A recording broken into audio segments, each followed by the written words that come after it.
एक हरे भरे जंगल में जहां हर पेड़ और फूल अपनी तरह से खूबसूरत था, वहां एक छोटी सी तितली रहती थी जिसका नाम था छोटी।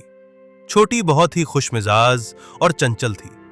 वो दिन भर जंगल में उड़ते उड़ते हवा को अपने पंखों से चूमती रहती थी। क्या सुंदर दिन है। आओ चलें और इस हवा के साथ खेलें। एक दिन छोटी जंगल के खुले मैदान में उड़ते हुए एक अजीब सा चमकता हुआ फूल देखती है। ये फूल गोल्डन रोशनी से दमक रहा था और उसके पंखों पर एक नर्म सी चमक थी। छोटी ने उसकी ओर उड़ते हुए कहा। क्या ये फूल जादुई है? फूल अचानक एक नर्म और प्यारी आवाज में बोल पड़ा, हाँ, मैं एक जादुई फूल हूं। मैं तुम्हारी एक इच्छा पूरी कर सकता हूं, लेकिन ध्यान रखना, तुम्हें इसे समझदारी से इस्तेमाल करना होगा। क्या मैं अपनी इच्छा पूरी कर सकती हूँ? ये क्या चाहती है? छोटी सोच में पड़ जाती है। वो अपनी इच्छा के बारे में सोचने लगती है। क्या मैं उड़ने के लिए कभी थकने वाली नहीं बनूं? उसने सोचा। या फिर मैं हमेशा के लिए हर खूबसूरत फूल के पास रहूं? लेकिन तभी उसे अपने जंगल के दोस्तों का ध्यान आता है। वो देखती है कि उसके दोस्त मोटू बंदर, चिंटू खरगोश और बिल्ली बिल्ली खाना ढूंढने में परेशान हो रहे हैं। क्या मैं अपनी इच्छा उनके लिए भी इस्तेमाल कर सकती हूँ?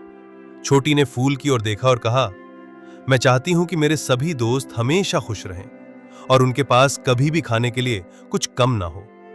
जैसे ही उसने ये कहा, फूल ने एक तेज सी चमक छोड़ दी और देखते ही देखते जंगल में तरह तरह के स्वादिष्ट फल, फूल और मेवे उगने लगे। मोटू, चिंटू और बिल्ली खुशी से झूम उठे। उन्होंने ये देखकर खुशी से चिल्लाया, वाह, क्या कमाल का फल है। देखो, मैं तो अब और भी खुश हूँ। ये बहुत अच्छा है छोटी। अब हमें कभी भूखा नहीं रहना पड़ेगा। छोटी अब समझ गई थी कि जादू केवल पाने में नहीं बल्कि दूसरों के साथ बांटने में होता है।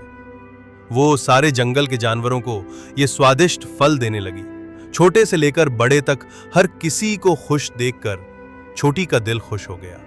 सच्चा जादू तो बांटने में ही है। दिन ढलने को था और छोटी अपने दोस्तों के साथ जंगल के एक पेड़ पर बैठी थी। सूर्यास्त के नर्म रंग आसमान में फैल रहे थे। फूल ने छोटी से कहा, तुमने सच्चा जादू समझ लिया छोटी। यह जादू उस प्यार और मदद में है जो हम दूसरों को देते हैं। जी हाँ, अब मुझे समझ में आया कि सच्चा जादू दिल में होता है, जब हम दूसरों की मदद करते हैं।